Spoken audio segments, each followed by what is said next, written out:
Good evening. We'll begin with the Pledge of Allegiance. I invite you to join us. Pledge allegiance to the flag of the United States of America and to the republic for which it stands, one nation, under God, indivisible, with liberty and justice for all. Roll call. Kolpak? Here. Pepcorn? Here. Strand? Here. Turnberg? Here. Mahoney? Here.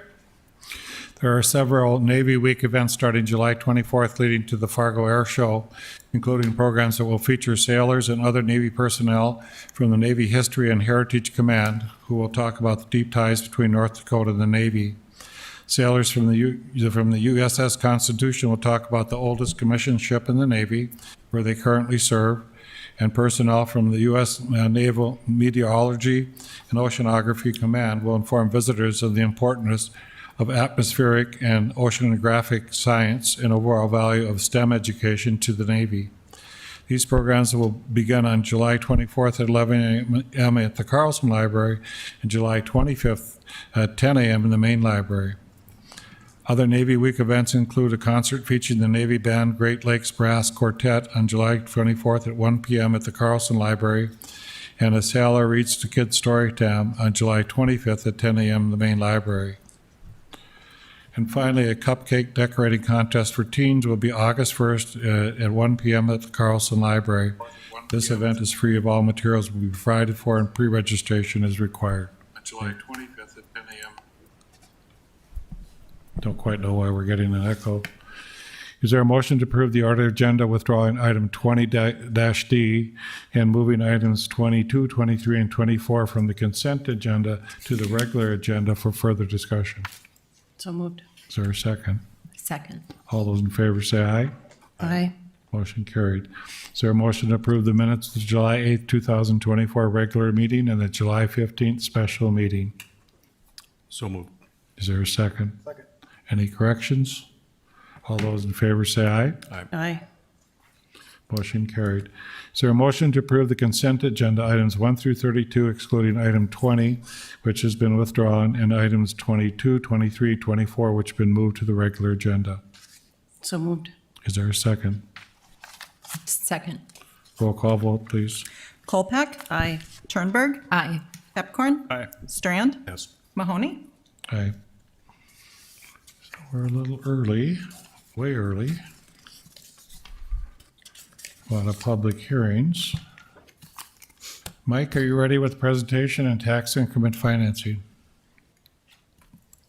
Is that a yes? That's a yes.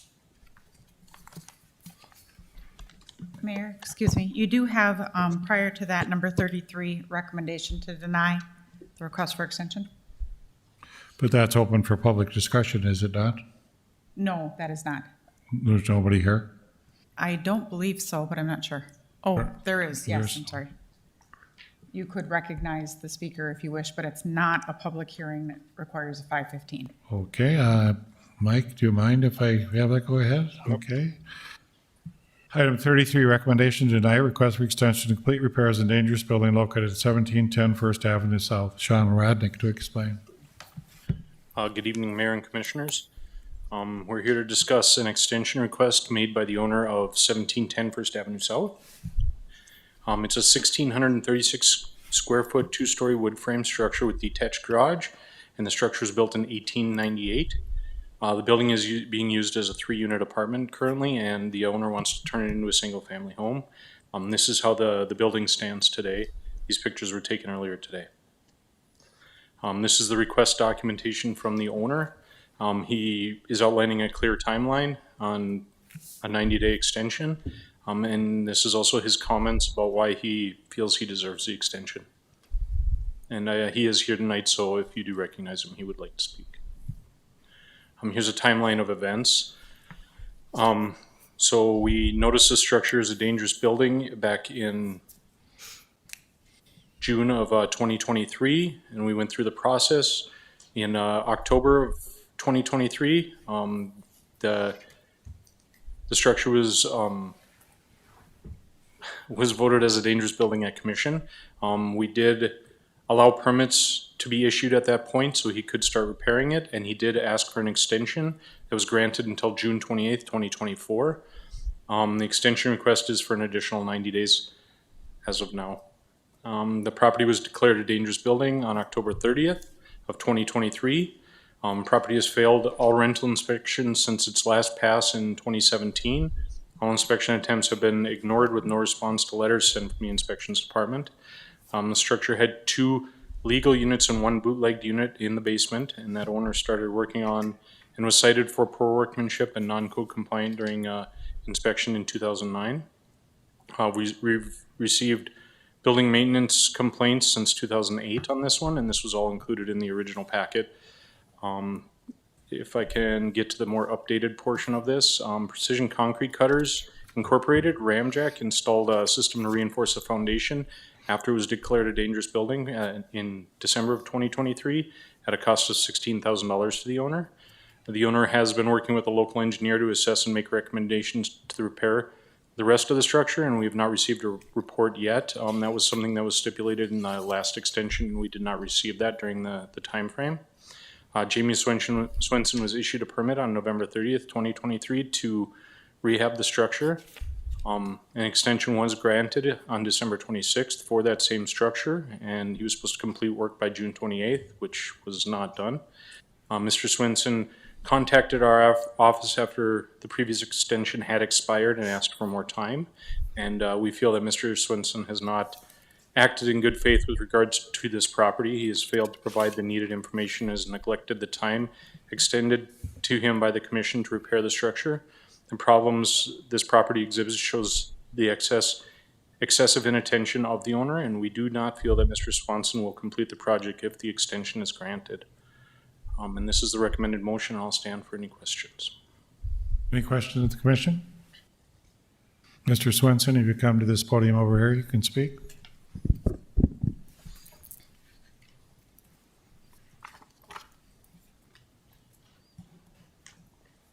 Good afternoon, Commission. First off, thank you for taking the time to recognize the issue at hand. I take the issue very serious. In September, the inspection division did come. It has not been a rental for over a year. They came and looked at it. The words that I received were possible dangerous structure. I took it very serious, hired Terry at Ramjack Precision Concrete Cutters to come in, and there was a 1.75 inch deflection. He was quite surprised that that was even flagged, but I fixed it anyway. I fixed it. I went on. They gave me the extension after that point of 180 days. November, December, January, and February, I put in 220 hours. It's a very large house. It's 6 bedrooms, full 3 bathrooms. It takes a long time to pull all of this stuff out of the house. At that point, I full-time farm, April, May, and June.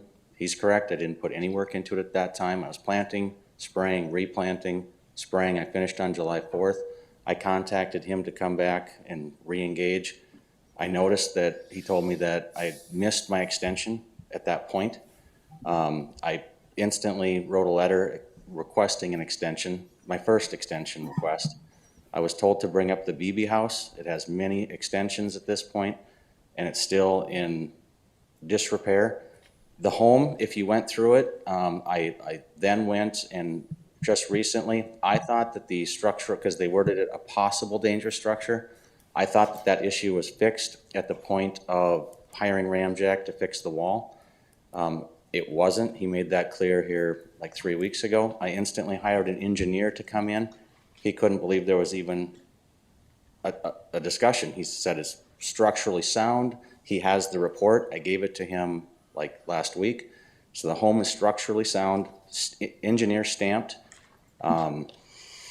I've put in the last 2 weeks, another 80 hours at the property. This is a neighborhood that is historically stamped. It's a very nice, large home with a 90-day extension. I take this very serious. I understand his intention is to tear the house down, but being that it's structurally sound and poses no threat to anyone, I was requesting an extension of 90 days. It will be complete at that time. And this is my first extension request. Commissioners have any questions of him? Commissioner Strahan? Thank you. I'm just curious, your upgrades, and you put 16,000 into reinforcing the basement? Ramjack came in and they told me they've done 33,000 foundations. They are well respected in the area. They came in and put 8 reinforced plates that pulled the wall back 1.75 inches, and it's perfectly plumb.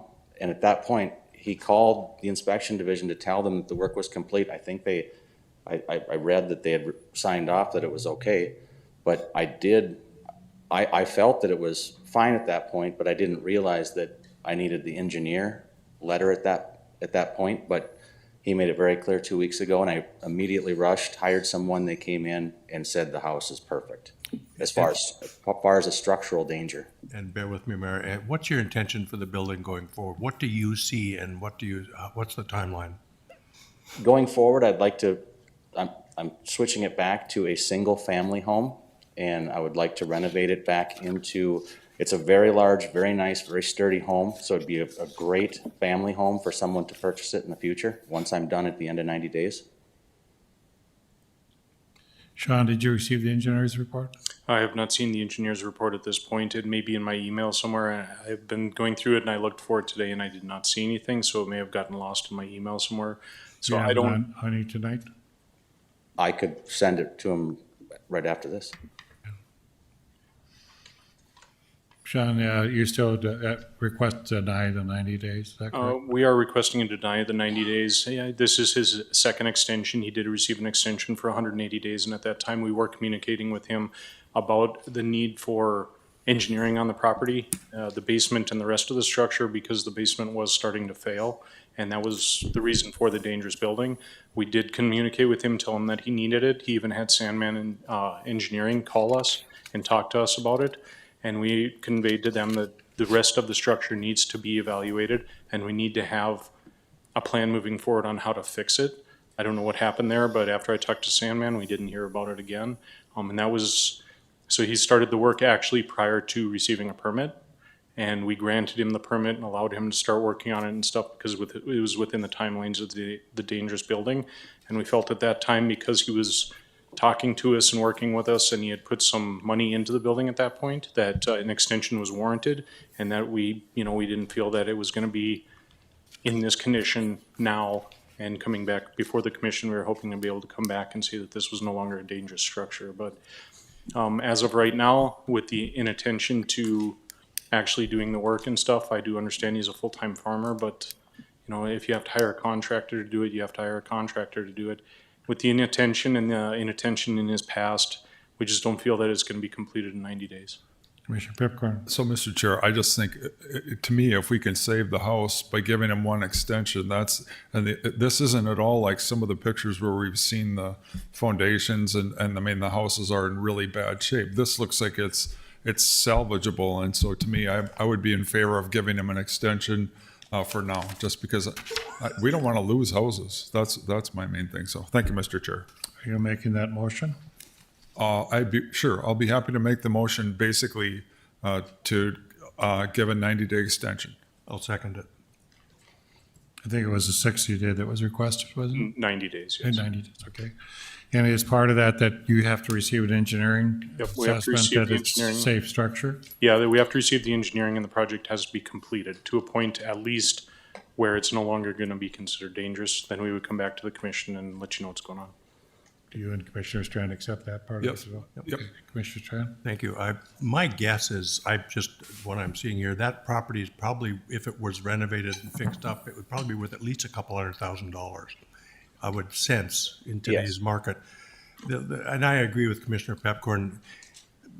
Recently, one of the things I learned about sustainability is one of the most sustainable things you can do is to not demolish properties or things that are already built, if there's a future for them.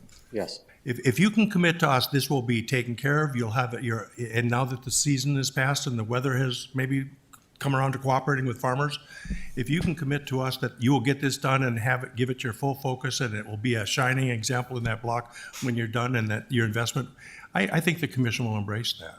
Thank you. I was an officer for 21 years in the military as well, retired. and my word is very important to me. It will be completed in 90 days. And you also know that we stand with this department's work, Yes. that we have to step up the attention to blighted properties. Fully understand. Mr. Chair. Mr. I have a Bullock, question go for ahead. Sean. So can you, and again, totally support the work, I'm sorry, the work of the department as well. Can you speak to the concern about the 1.75 deflection and Ramjack's concern that it was required at all? Was that your comment, sir? That is what Ramjack told me. They couldn't believe it had the wording I saw was possible dangerous structure, because Sean told me he's not an engineer, so he can't call it a dangerous structure. He has to call it a possible dangerous structure. Those were his words. That's why the engineer came in. Ramjack said, I've seen, his words were 1,000 houses in Fargo should be tore down if this one does. Well, and again, I don't mean he said here either at all, and I know that's not what you're saying. I'm just, I would like to understand more about that concern, and I just had another question and I lost it, but. To speak to any kind of deflection in any basement, it starts to speak to the structural stability of the property. We've seen things where there's a small deflection and there's ways you can prop it up and stuff like that. But we've seen those deflections get worse over time, even with bracing, even with other things in place. So we have seen it get to an extent where the building is no longer salvageable. Thank you. When I remember my point, and so an engineering report would suffice to say that that has been addressed. Yes. With the work. Thank you. Mr. Chair, just a question.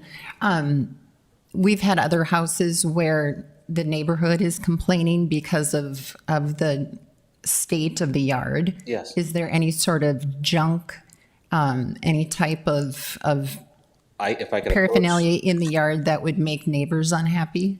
I don't believe so. There's no junk. I could show you pictures as of 2 hours ago, if you wanted to see them quickly. Well, this was a picture from today, is it not, Sean? Yes, this is a picture from today. He did clean up the property quite a bit from the time that we did the dangerous building. There was a bunch of junk accumulation and stuff around there at that time. He did work and clean that up within, a reasonable amount of time at that point, but it was just, he didn't follow through with his last extension, and that's why we're recommending denial of this extension, that there's no extenuating circumstances for us to grant an extension at this point. Any other discussion? Roll call vote, please. Pepcorn? Aye. Strand? Yes. Kolpak? Aye. Turnberg? Yes. Mahoney? Aye. We're going to go to public hearings. Number 34, this public hearing to continue to 8/5/24, hearing to consider renewal plan, developer agreement, and JS2L Partners for Tax Increment Finance District 2024-01. But it'll be continued again from the 6/10/24 meeting to the 8/5/24 meeting. Do I have a motion? I'll move to continue. Is there a second? Second. Any discussion? Roll call vote, please. Pepcorn? Aye. Kolpak? Aye. Strand? Yes. Turnberg? Aye. Mahoney? Aye. Next item is to continue as well to 9/3/24, application for ownership change for Class C alcoholic beverage license for Vault Partners doing business at Fort Knox located 52 Broadway North. Do I have a motion to continue the hearing to September 3rd? I so move. Is there a second? Second. Any discussion? Roll call vote. Pepcorn? Aye. Kolpak? Aye. Strand? Yes. Turnberg? Aye. Mahoney? Aye. Item 36, public hearing, application of Class CW alcoholic beverage license for PK Farm, doing business nail company to be located at 2911 45th Street South, continued from the 5/28 meeting and the 6/24 meeting. Steve Bragg to explain. Good evening, Mayor and Commissioners. We have a number of liquor license agenda items today. We had a busy liquor control board meeting here a week ago. So the first one that we're looking at is the CW. It's for the nail company. And that is a beer and wine. It does not require that they have food sales. Does allow them to have a physical bar. The way they've set up their building, they'll have an area where minors would be allowed in the front of the building, and then a separate area where just the alcohol is in the back, where they can also do the nails and that stuff. It was a 4-1 vote at liquor control. There were no concerns from police with the background check. The one dissenting vote was that this is a non-traditional use of alcohol. And we had a dissenting comment on that that said this is more of a social activity. So I guess that's kind of where the Liquor Control Board's at. Is there anyone present who wishes to speak regarding this license? Anybody wanting to speak? If not, I'll close public hearings. Do I have a motion? That's a move. Is there a second? Second. Any discussion? Was it Commissioner Pepcorn, the dissenting vote? No, Sorry. I've been told to behave myself, Mr. Chair. I've been told we had a little bit too much fun at our last liquor control board, and so the city attorney and Steve Sprague have both said I'm supposed to behave myself. So I'm going to do my best to refrain. Nancy. Roll call vote. Pepcorn? Aye. Kolpak? Aye. Strand? Yes. Turnberg? Aye. Mahoney? Aye. Application for Class F alcoholic beverage license at Martini Blue at the Grotto, doing business as Martini Blue at the Grotto, to be located at 3233 45th Street South. It's continued from our 624 meeting. Steve Sprague. Thank you. So at this business, many of you may be familiar with the Grotto. And in the past, they've been operating under the Tavern's license. The Tavern had two licenses, one for their restaurant business, and then they had a separate license at the Grotto. They decided to move forward this way. The Class F does require food sales, and they do have a kitchen in the Grotto. Primarily, the Grotto is used as special events, maybe for a bridal shower, a wedding shower, something like that, baby shower, different things like that. And so the Class F does require that they sell more food than alcohol, and we've gone through the background check, and it does come to you with a recommendation of approval. Does anyone to speak? Anybody wanted to speak to this application of the Class F license? Anybody wanting to speak? If not, I'll close the public hearing. Do I have a motion? I so move. Is there a second? Second. Any discussion? Roll call vote, please. Pepcorn? Aye. Turnberg? Aye. Kolpak? Aye. Strand? Yes. Mahoney? Aye. Application of Class F alcoholic beverage license for Dami and Company doing business located as SOHO Solo 23 to be located at 1450 25th Street South. Steve Sprague. Thank you, Mayor. So this is an upgrade from a GH, which is a beer and wine license. The F, again, does require food sales. It does not allow you to have a bar. The alcohol has to be delivered at the table. The owner, after operating with just the beer and wine, wanted to bring in a Korean, I don't know if it's a whiskey or something like that, but a spirit. So she needed to upgrade to the F license. We haven't had any issues during the time that she's been operating. There were no items of concern in the background check.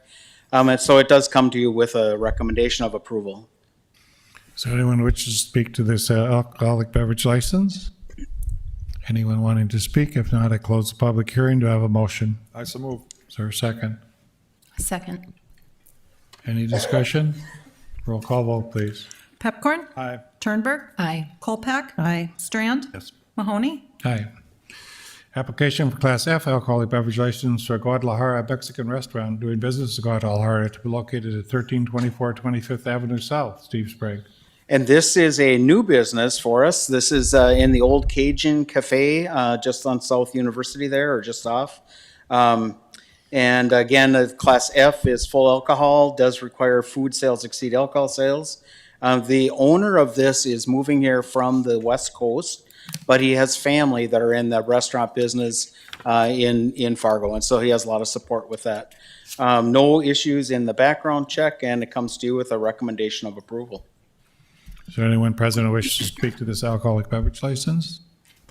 Anybody wanting to speak? No public speaking. I close the public hearing. Do I have a motion? I so move. Is there a second? Second. Any discussion? Roll call vote. Pepcorn? Aye. Kolpak? Aye. Strand? Yes. Turnberg? Aye. Mahoney? Aye. Application for ownership change, Class AA alcoholic beverage license for Demise Enterprises, the business at Tailgaters Sports Cafe, located at 1322 Main Avenue. This is a transfer of the license due to the death of one of the owners. One partner is remaining, and they're getting the license all under one name now. So done the background check, does come to you with a recommendation of approval. There won't be any changes to how the operation of the business. Anyone present wishing to speak to this ownership change? Anybody wishing to speak? If not, I close the public hearing. Do I have a motion? I so move. Is there a second? Second. Roll call vote. Pepcorn? Aye. Colpack? Aye. Strand? Yes. Turnberg? Aye. Mahoney? Aye. Application for ownership change Class F alcoholic beverage license for Mango's doing business as Mango's located at 2901 Main Avenue. Steve Sprague to explain. And again, a Class F, food sales has to exceed alcohol sales. It is a full liquor license. So what Mango's was doing is taking on one additional partner. There were concerns in the background check about one of the partners. He was a 5% owner and he has been removed from the liquor license. And so the police chief removed his concerns that way. And so it does come to you with a recommendation of approval from liquor control. Anyone present who wishes to speak to this ownership change? Anyone present wishing to speak? If not, I'll close the public hearing. Do I have a motion? Mr. Chairman, can I ask a question? So Steve, they just had a fire there. So what happens in that situation? They're temporarily closed, and so what happens? Do they just get put on hiatus, or how does that work? Well, I haven't followed up with them yet to see, what their timeline is for reopening. But in the ordinances, it does lay out a period of time that if they go into an inactive period, they could potentially lose their license. But I'll reach out to them to see what their timeline is. If they need an extension of their license so that if they're not using it, then we'll make sure we bring something back to the city commission here for approval of that. Then can I get the motion? I so move. Is there a second? Second. Good, finally a different seconder. Commissioner Strand. Just a question about, that's an interesting question Commissioner Pepcorn raised. Wouldn't that be considered an act of God? A fire? I'm going to defer to our attorney on this. Nancy, is that an act of God? Or whatever? And I don't know that we have act of God in our ordinances anyway, so I think, just paraphrasing, but I think our ordinance just speaks to if you go 15 days without the sale of alcohol service, or a period of X number of days over 30 or 60 days or something like that. And Nancy's looking it up right now. I can tell she is. I am looking it up and I'm not in a position to respond to that at this time, but we will bring it back for further consideration if necessary. And of course, my thinking would be that if something like a tragedy happens or a fire, who can avoid that? But If we've got a good fire team, they come in there and put it out right away. they probably saved it from being a longer delay. Chief isn't here tonight to tell us how quick they put the fire out? Back there. 15 minutes, I think. Yeah, our crews were able to come on scene really quickly and knock the fire down within 15 minutes, but it was through the roof when the first arriving crews showed up. So, but they had a really good knockdown, but there was pretty substantial damage to the building. So it may It's take a going while. to take a little bit. Okay, thank you, Chief. Any other discussion? Roll call vote, please. Pepcorn? Aye. Turnberg? Aye. Colpack? Aye. Strand? Yes. Mahoney? Yes. Public hearing, consolidated annual performance evaluation report, CAPR, for the 2023 HUD Action Plan for Community Development Grant and home programs. My list says Steve Sprague, but I don't think that's right. I think Nicole Crutchfield will take this one. I think they just got, Steve was on there all the time, so. He can certainly take this item if you'd like. He'll take But that. yes, good evening, Mayor and Commissioners. Annually, the city is required to report on our actions that we've taken or the expenditures we've made as part of the HUD program, and it is a public hearing. You don't have to take action on the report. The report basically gets filed at the federal level, but as part of our citizen participatory plan, it is a requirement to have a public hearing and to try to present this information as transparently as possible. So in your packet, there was a link to a very thick document. It's posted on our website. We're in a public notice, 15-day public notice period, which ends on Friday. Since we submitted this packet, 2 emails did come in over the weekend with public comments. Those are on your desk as part of those and were emailed to you earlier today. Basically, what we're saying as part of the Consolidated Action Plan report is how we've spent our money through the 2 programs we administer, Community Development Block Grant and Home. Community Development Block Grant typically goes towards more activities and operations, whereas Home typically goes towards more construction-related projects. While it's just for 1 year of 23 activities, I thought this might be an opportunity to let you know we actually have 6 years that we're in process of administrating. So many activities operate over 2 to 3 year projects. You can imagine a multifamily apartment being built over 2 to 3 years. So sometimes we don't always have that action plan aligning with that timely report. So, so far what we've done in this 2023 action plan is demolition projects with Community Land Trust, working with a neighborhood response team in the downtown as part of a mobile outreach, and then a land acquisition working with Beyond Shelter with the site to be identified at a future date. With our home funding, we have a construction project underway with the Land Trust as well as with Habitat for Humanity. And then we have multifamily project also under construction and soon to be closed out. The pre-2023 activities that we still are underway as a subset from COVID is with Sunca and Presentation Partners. We had over 2,500 individuals assisted for emergency housing, working with High Plains Fair Housing, eviction prevention with 4 individuals, and working with Family Health, a mobile medical unit, which is 45 individuals assisted. So again, probably a kind of shorter list soon to come are probably, you'll see in our 24 action plan and CAPER, a lot more activities as we continue. Be glad to answer any questions. It also is a public hearing and can go from there. Any questions from the commissioners? Thank you. We have no motion with that. It's just we had the public hearing. Is that correct? Correct. Thank you, Nicole. Mike, now you're back up again. Hope you've had time to think about what you're going to say now and all prepared. Right, Fonskowski is going to talk to us about the history of tax increment financing, affectionately called the TIF. Mayor, I'm going to interrupt again. Sorry, you need to public. have the public hearing and ask if anybody is wanting to speak and close the public hearing then, if there is no speakers. Does anybody want to speak to the Consolidated Annual Performance Evaluation Report, CAPER? Does anybody want to speak to the CAPER? If not, I'll close the public hearing and have no motion. Thank you. Okay, thank you, Nancy, for keeping us on order. Good evening, Mayor and Commissioners. I was asked a few weeks ago to supply the TIF information to the county and basically their before and after values. And so I also presented the information to the Economic Development Incentive Committee, and they asked me to present it to the full commission for your information.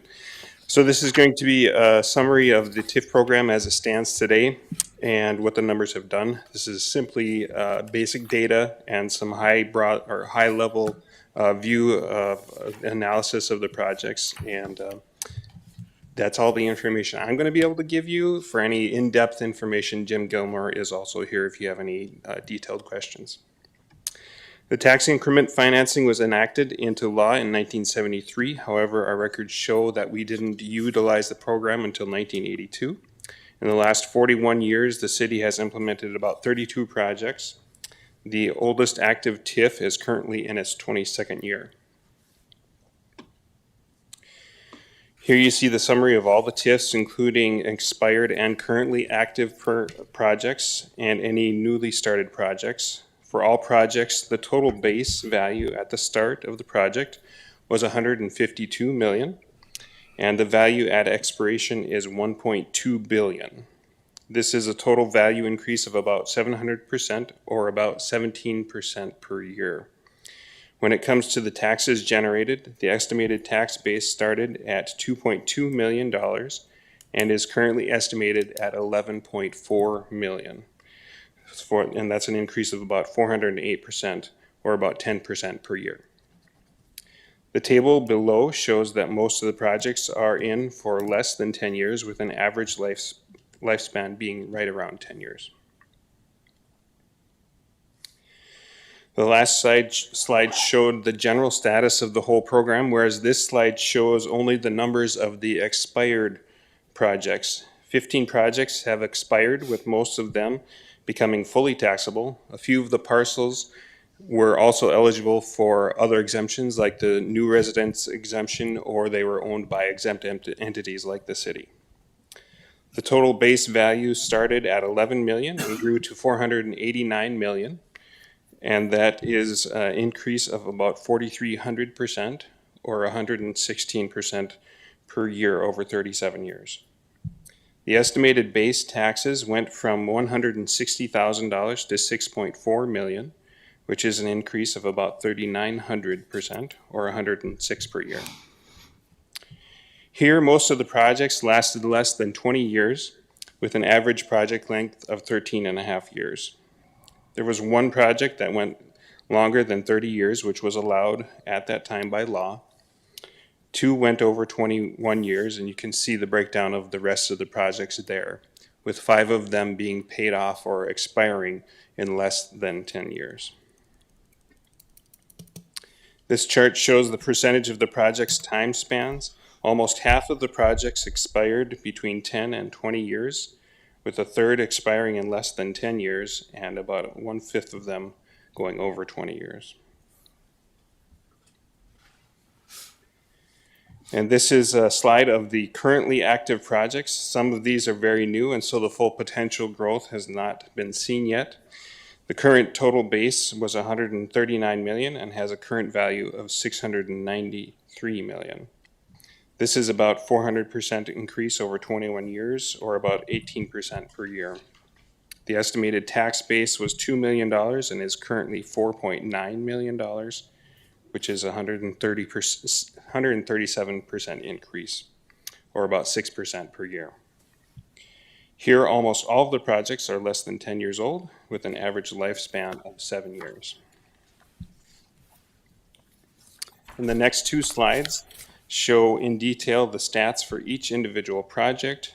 Of note are the 2001 Matrix project, which shows an increase of over 5,000% per year, and the 2005 Phelan project, which shows an increase of over 4,000% per year.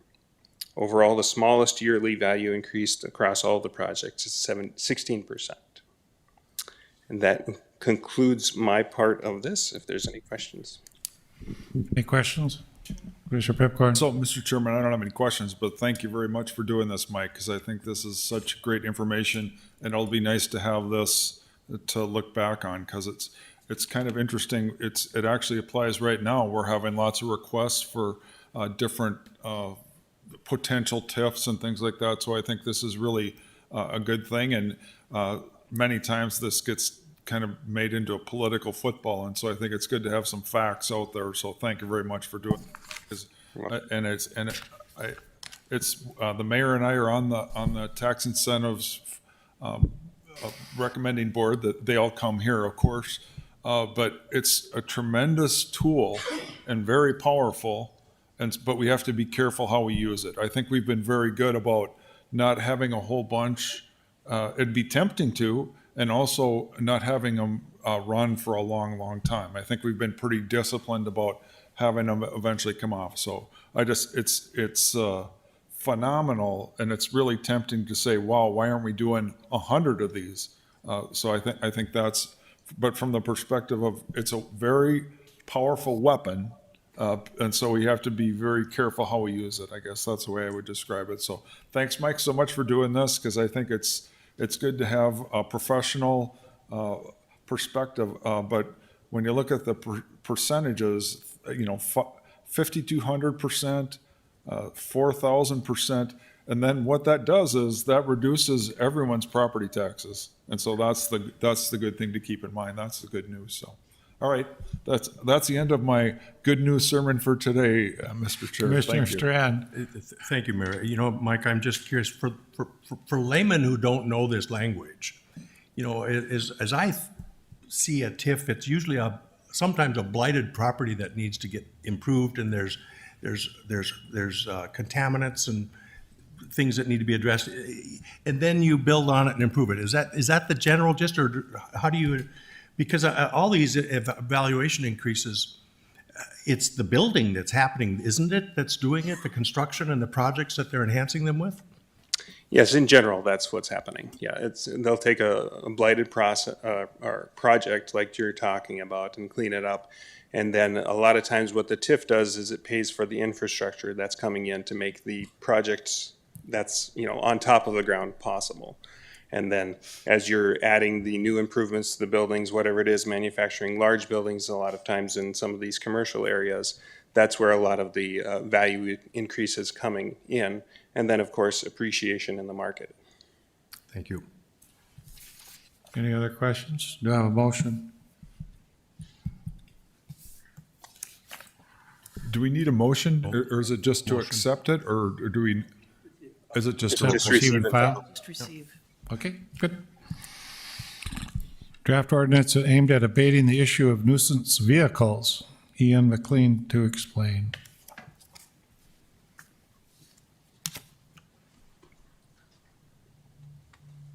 Good evening. My name is Ian McLean. I'm an assistant city attorney. I'm here to follow up on a June 10th presentation that the chief and I gave. The feedback at that meeting was the commission would like us to come back with specific legislative changes that they could talk about with the legislative leaders in 2025, and also whether there was any potential ordinance changes that we could do to help combat nuisance vehicles. And there is a memo that is in your packet which goes through this in more detail, but I'll go over some of the legislative changes. So state law 3908 3.1 provides what the fine is for racing, which is $100. Same for drag racing. It's $50 for exhibition driving. Exhibition driving, when you think of that, that's when you cause your vehicle to have an unreasonable noise. So that's the noisy vehicle ticket. So that's $50 under state law, and it's $100 for racing. So the state could simply just increase those fines from 50 to whatever, from 100 up, and that would apply statewide. So that would be one change.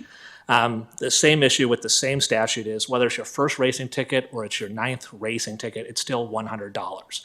So there's no incentive, or there's no deterrence to repeat offenders. So it'd be very simple to say your first ticket's 100, your second ticket is 200, your third ticket in 5 years is 300, and so on. So that'd be another legislative change that would need to come. Another one is a lot of the traffic violations in the state of North Dakota, cities are allowed to double. For whatever reason, exhibition driving and racing are not included in that statute that allows them to be doubled. So state could simply amend 3906.106 to add exhibition driving and racing, which would increase the fines in Fargo at least, or give the city commission the authority to go up to $100 for exhibition driving, $200 for racing. And all of these, it's not mutually exclusive. All of these could be implemented. Number 4, which would be the city prosecution's preference, which would be basically allow the cities the discretion to set the penalty for exhibition driving and racing. So whether that would be a non-criminal infraction like it is right now, in criminal infraction, or a Class B misdemeanor. I think from the city prosecution's perspective, an infraction would be good. So an infraction, there is no jail time. The maximum fine is up to $1,000. It would allow the municipal court the ability to say, I'm gonna fine you $1,000, but I'll suspend $900 of that if you get your illegal exhaust fixed in the next 30 days. So I think that would bring people in more into compliance. So those are the legislative changes that would be pretty simple for the state to make. In terms of an ordinance, we're still working on this, but this is the draft that we have together. And in a nutshell, what this says, if you get pulled over for an illegal exhaust in the city of Fargo, you get 30 days to get that fixed. If you don't get it fixed within that 30-day period and you get pulled over a second time for the same vehicle, for the same offense, basically the city of Fargo can take your car, but then it has to bring an action in a court to have the court find that your vehicle is a nuisance. And if the court finds that, it gives the city of Fargo the ability to get the vehicle repaired or that part replaced to bring it into compliance, and the cost would be borne by the car owner. So we're still working through that. The goal here is obviously compliance, bringing these vehicles fixing them so they don't have illegal parts. It also provides due process. The city cannot do anything without the court's permission. So some of the issues we're still working through, though, is what kind of notice is going to be given to the vehicle owners? Who's going to do the repairs of the parts? Do we have to do an RFP? So we're working with the police department, all the other stakeholders to try to figure out what the right ordinance would be. So there's no action we're looking for tonight from the city commission. This is just an update on what the draft ordinance we are contemplating at this time. But if there's any questions or comments, I'm happy to answer. Any questions? Commissioner Colfer? Comment. I want to, we've heard from several constituents for months on this issue, and it will very much be a priority as part of the legislative process, working with area legislators and others across the state, as well as our lobbyist firm. I know some of us have had conversations with area legislators, and also as part of that process that's coming, my last comment, a number of topics will be shared with area legislators on behalf of Fargo residents that may need some attention, but definitely this is a topic that we've already had conversations about.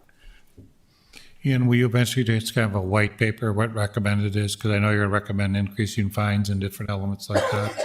Would there be a position paper that we could come up with to share with the legislative team? Yes, certainly. Any other comments or questions? Mayor? Commissioner Strand? Thank you.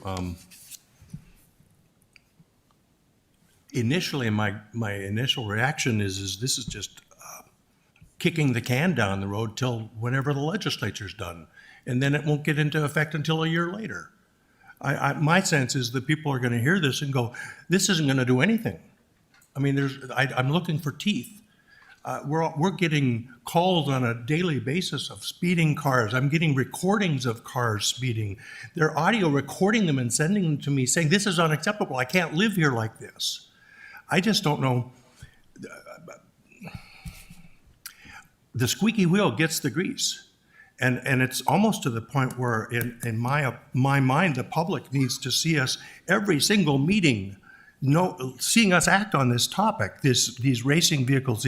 Didn't we have a child or a kid hit in one of our streets recently, or it's going to happen? I don't know, Ian. I just don't know the answers. And the legislature didn't do anything about these topics the last time. I just feel paralyzed that this isn't going to give any result. Maybe somebody can tell me how we can get some action out of this. It might be an enforcement. Well, Commissioner Strand, wholeheartedly agree with you. We've been talking about this probably for 3 years now, right? And I think, unfortunately, we didn't get the legislative grab that we needed to see some of this through. And hopefully in this next session, we will, with all the information and data, and I think the enhanced concern from the community that often affects legislators' interests, let's say, or right, for steadfastness in trying to move this along. Without these statutory changes, we're very limited in what we can do. We're enforcing as much as we can. We're attempting to use technology where we can, and we've been successful in some of those instances, and we may push a few of those through court to see how they work out. But there's just a number of statutory limitations that don't allow us the flexibility to do what we'd like to do. The other piece, I think, is later this year when our traffic safety team gets out on the street, we'll have some proactive enforcement as well. But and again, on this, Chief, I think Commissioner Strand wants the public to understand that locally we can't increase traffic lanes. We have to have the state's authorization to do that. Right. You can enforce and you can go out and do as many enforcement techniques, but we don't have the ability to increase the fines at this point. So it would be a legislative priority in getting the public to be involved in that, because that's what will put the pressure on. And if you said anything last legislative session, why did they not think it important? They didn't want to increase the fine? Or didn't see it as an issue? I don't know the answer to that question. But I would encourage anyone that's interested as well. We made a podcast explaining all of these legislative issues and what we need from the public on the police department website as well. So that information is out there in addition to the information that Ian's put together here. So I think we have come up with a number of really good ideas, but we need some authority to implement. Commissioner Strand. As far as I'm concerned, then let's slow the traffic down across town. We have the authority to enforce speed limits. We have the authority to enforce traffic flow. If the people are not going to cooperate, then let's slow them down to the point where they're demanding that we allow them to speed up again, because we can't have these unsafe conditions going on in our streets. That's my view. We do have those authorities. We're allowing people to go 45 miles an hour through parts of town. And then we have wider streets to allow faster traffic and reduce safety. I'm with you on this. One thing that Ian didn't talk about in his presentation, but is also on the docket, is the fleeing bill, the owner liability piece. And again, if we don't fix that takes, we don't have a tool there either to hold those owners accountable. There's a large majority of vehicles that do not stop for the police. And we're tracking now the reason for the stop so we can show this to the legislators as well. But there are people blowing signs, blowing stoplights, dangerous driving, all the people whose conduct we want to address. But they don't stop when our officers try to stop them. They flee, which is a crime. But without the owner liability piece, we really don't have much of a tool to go after that. And so that's another important piece of this whole package. So even with reduced speeds, I don't disagree. That's something that could be tried. But again, if we have this large portion of people who don't stop, and there's no accountability for that, we're in a similar position. And there's just no deterrence to any of this whatsoever, to the point where we have, you got the people who follow the law, the people who are never going to follow the law, and the people in the middle. And the people in the middle are seeing what's happening with no accountability, and more of them are moving over to, I think I'll do this. And that's where we've lost a little control. There's some technologies I know your department's looking at, like flock cameras and so on, and license plate readers technologies, which we're entering into, and others are really stepping up their usage of them. I really endorse that a lot, because, yeah, we're infringing on some people's rights, but as long as people are breaching the legalities and putting people at risk, we have to do what we have to do. And these folks that are letting other people use their cars and vehicles, and they're not held responsible for somebody else driving their vehicle. This just has to stop. Agree. And we have leveraged our technology in certain circumstances. It's just that we can't use it across the board because there's a little bit of a prohibition about the video piece and the enforcement. But we're trying to leverage that where we can. So, Chief, if you had a magic wand, what would you do? If everything else was all aside, bear with me. But if you could just do everything you needed to do, all this put on the, what would you do? I'd do all of this, do the fleeing bill. I say add more cops still. You giving me the magic wand? Sure. Okay. I asked you. Okay, I'll stop there. Okay. Any other discussion? Thank you, Ian. Thank you, Chief. We have my recommendations for appointments to the following boards and commissions: Arts and Culture Commission, Historic Preservation Commission, Native American Commission, Board of Adjustments, and Renaissance Zone Authority. Do I have a motion? So I move moved. all of the above. I'll second. Moved and second. Any discussion or comments? We've gone to all our commissions and such, take the liaison commissioners, do interviews, look through a variety of good candidates. I think every one of these boards had great candidates that came forward. And I appreciate the commissioners getting this done so we can continue to fill our boards. Roll call vote. Turnberg, Aye. Strand, Yes. Kolpak, Aye. Pepcorn, Aye. Mahoney, Aye. You have the applications for property tax exemptions for improvements made to buildings. We have quite a few people remodeling, so do I have a motion? So moved. Is there a second? Second. Any discussion?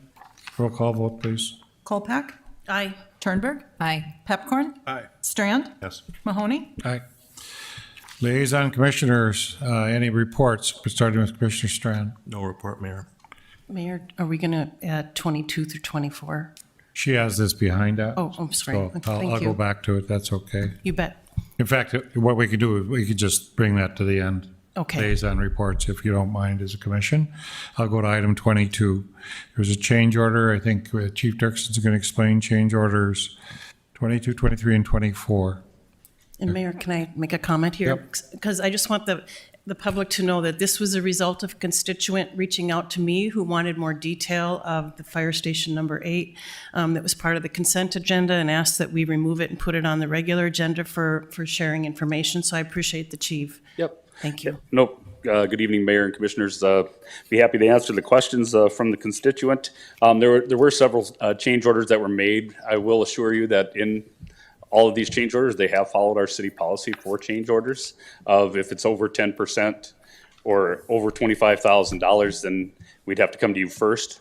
This all followed that policy. So some of the things that, when you bid a project, you don't just, some of these are tied to like the heating and cooling part. You don't say we want a ream or a train or anything there because that would limit your bidders. So you spec a certain type of product, and when it gets into that, whatever the successful bidder gets, they have whatever product they deal with.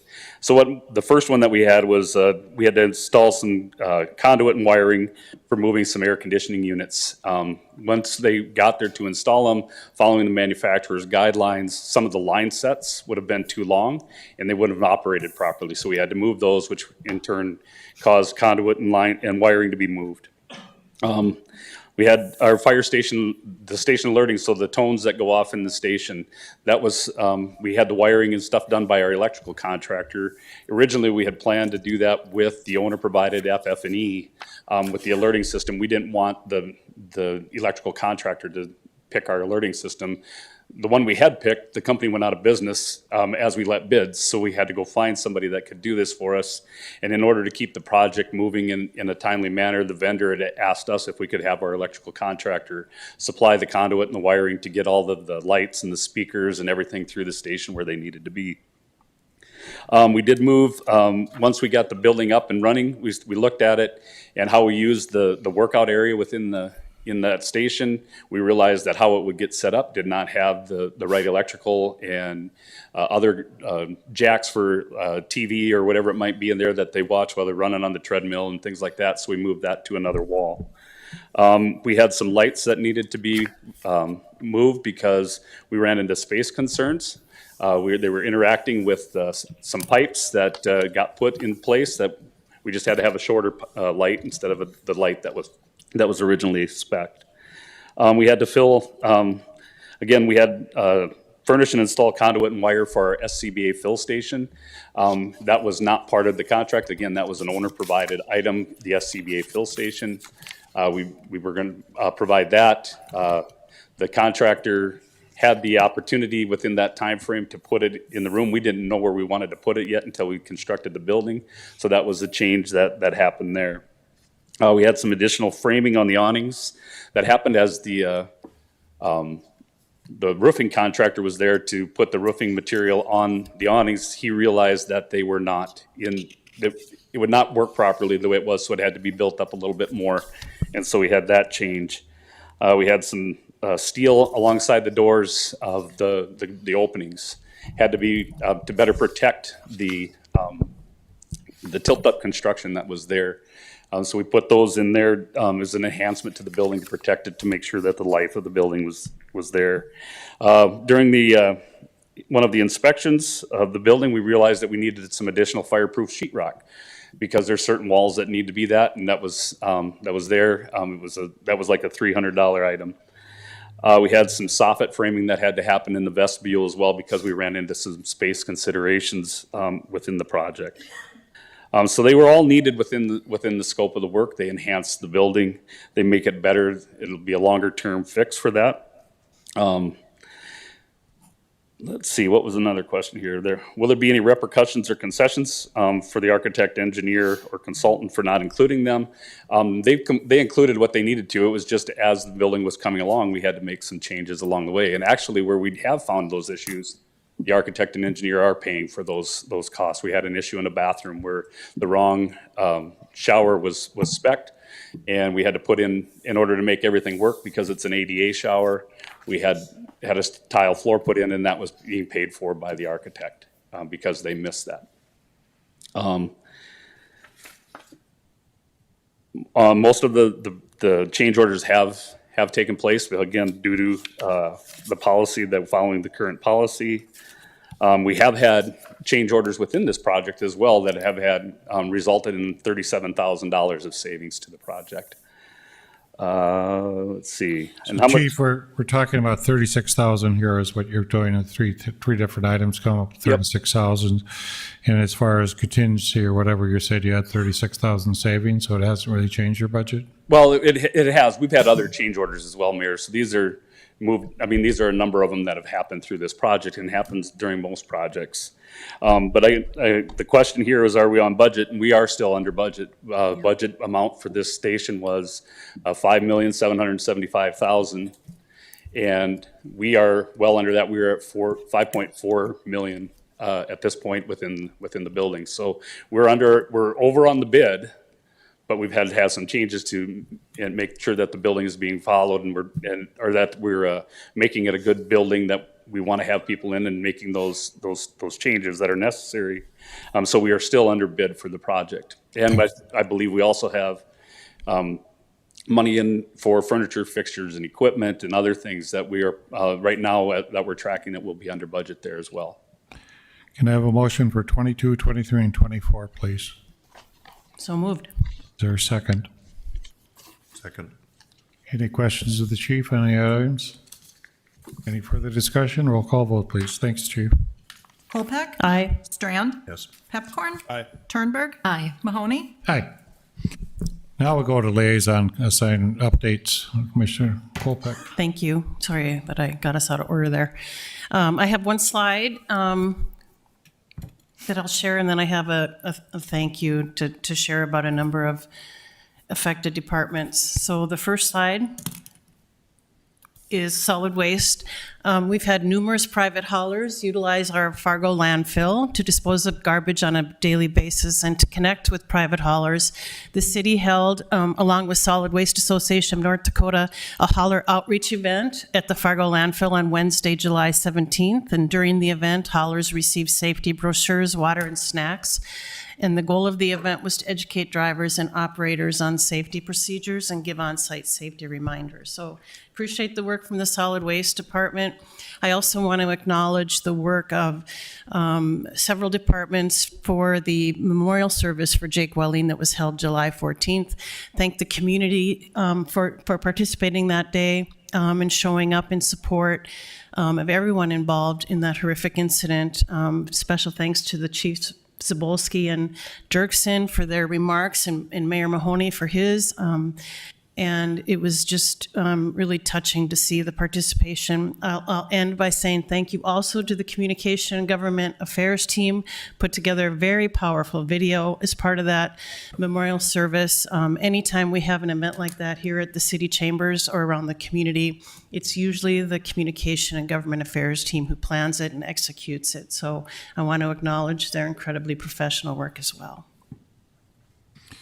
So in light of that, we had the street fair this last week, and I want to thank all Public Works and Safety Fire for their work on this street fair. We had no incidents. Things went off very smoothly. As usual, it's 90 degrees, so a lot of lemonade was sold. But it seemed like everything went very smoothly, and everybody had a good time. Commissioner Turnberg. No update. Commissioner Pipcorn. Just one real quick one. I just want to remind my fellow commissioners and the mayor to rehydrate because we were outside in the humidity a long time this afternoon. So for your own personal safety, please drink lots of water before you go home tonight. Thank you. I enjoy that. Thank you. We're going to have public comment at this time. In person, we have Andrew Nelson. And we have two speakers who are virtual.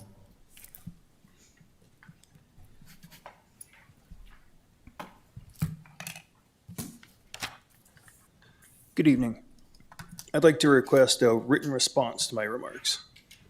I know right now the city of Fargo is currently evaluating some possibilities to address our growing unhoused population.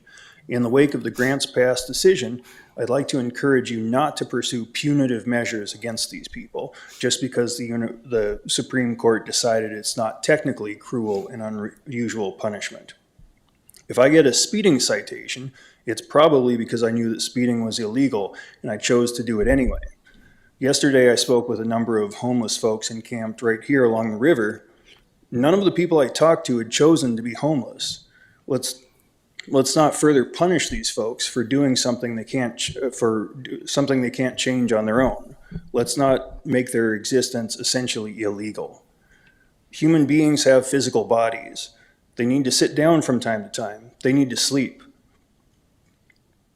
They will always be somewhere. We've heard people indicate they feel unsafe when they see encampments along the river. If these unhoused people don't have their own homes or apartments, and they can't afford motel rooms, and they're not trespassing on private property, and the shelters are full, what are they supposed to do? They're already surviving in the least disruptive way they can. The people I spoke to were very appreciative of the forms of support that currently exist in Fargo-Moorhead, especially the Downtown Engagement Center. Even with the recent reductions in funding, most people I talked to specifically mentioned that the Downtown Engagement Center was really helpful as a place where they can take a shower or do laundry or get a snack. Everyone I spoke to had been living in Fargo-Moorhead for at least 10 years. These people are part of our community. They are us. I do appreciate that some of you are compassionate people that want all Fargo residents to be treated with kindness and respect, to have the dignity of a roof over their head and the comfort of their own bed in which to safely sleep. As you move forward, please don't lose sight of that fact. I realize that you have only so many tax dollars to work with. If we had the option of taking the money we've been spending overseas to blow up Palestinian families and spend it here instead, we'd be better able to take care of each other. I think that's just common sense. Olivia Fisher. I think she's online. Hi, can you hear me? Yes, we can. You're on time. Okay. Hi, my name is Olivia, and I'm a Fargo resident. I'd like to start by requesting a written response from each of you for the following question. Are you ashamed of yourselves for not condemning a genocide? I'm speaking today from a place of anger and sorrow. At this point, it's safe to assume that those of you who voted against the ceasefire fully support Zionism. I don't quite understand how 9 months of genocide has not made it clear that this was never about the hostages or the events that took place on October 7th. It has always been about seizing Palestinian land, and they are using our tax dollars to do just that. Not to mention, it has been reported by the New York Times that Israel was aware of the planned Hamas attack more than a year before it took place. The violence Israel has committed against Palestine has gone on for decades. This did not start on October 7th. Most Palestinians have been living under occupation their entire lives and have survived multiple displacements since 1948. Their population is around 45% children because so many adults have been murdered in the last few decades. They have made it impossible for Palestinians to travel on their own land by putting military checkpoints everywhere. This leads to citizens being stuck in line for hours just to travel to the nearest hospital, and many are harassed by the Israeli occupation forces at these checkpoints. Israel has also used technology made by American companies such as Microsoft to put Palestinians under constant surveillance, meaning the IOF is very aware that the people they are killing are not involved with Hamas. Israel has taken hostages before October 7th by forcing adults and children to be held in prisons without ever giving a reason why. This has become even more common the last few months. While rescued Israeli hostages are always in healthy conditions, Palestinian hostages have been raped, tortured, and killed. They are experiencing modern-day concentration camps, and Israel is using Judaism to justify this. Most Jewish people are disgusted by this, and it is appalling that you aren't. After decades of occupation, they are still being displaced over and over with nowhere else to turn. Children are currently dying from starvation, and over 95% of the population does not even have access to clean water. If you can sit up there and dismiss this horrific crime against humanity, you don't deserve to be in the position you're in. If you can't even bear to view photos of the death and destruction your tax dollars are being spent on, how can any of us believe that you are bearing witness to the hardships we are facing here? I will repeat my question again, and I'm requesting a written response from each of you. Are you ashamed of yourselves for not condemning a genocide? Free Palestine. Isabella Herrera. Good evening, Commissioners. Regarding policies proposed at previous meetings, I'm going to speak tonight about homelessness in Fargo. I also am going to request a written response from each of you to my statements this evening. The following is an experience I'm going to share on behalf of a community member who wasn't able to speak at this meeting today. In both 2020 and 2021, I was 1 week away from being homeless. I had been on EBT, living in a low-rent building and working 50-hour work weeks. Despite everything I was doing to keep my head above water, nothing was working. Eventually, my access to EBT was cut, and I was 1 week away from missing a final rent payment. I was lucky and found a job just in time to make that payment, but I know my story could have ended differently. Many people are just a few missed paychecks away from being in a similar situation. Now, I personally have deep understanding and empathy for those in similar situations, and because of that, I stand firmly against banning tents on public property. People need a place to sleep, have privacy, and store their belongings. Asking people to pay to camp at a campground, such as Commissioner Pepcorn suggested, does not solve this issue. As suggested, that the rate for camping at these sites would be $35 a day, which roughly totals $1,085 per month. Many sources identify that the average rent in Fargo falls between $900 and $1,100 per month, with newer buildings starting at $1,150. Someone who's homeless and cannot afford rent would certainly not be able to afford such high camping fees either. Banning tents and issuing fines before implementing solutions only seeks to criminalize and further harm those who are homeless. It does nothing to rectify the issues causing homelessness in Fargo. And on top of that, I've been made aware of the $2 million from Fargo taxpayers that is being used to fund Israeli weaponry. Wouldn't it be common sense to instead invest that money into our community where it's needed most?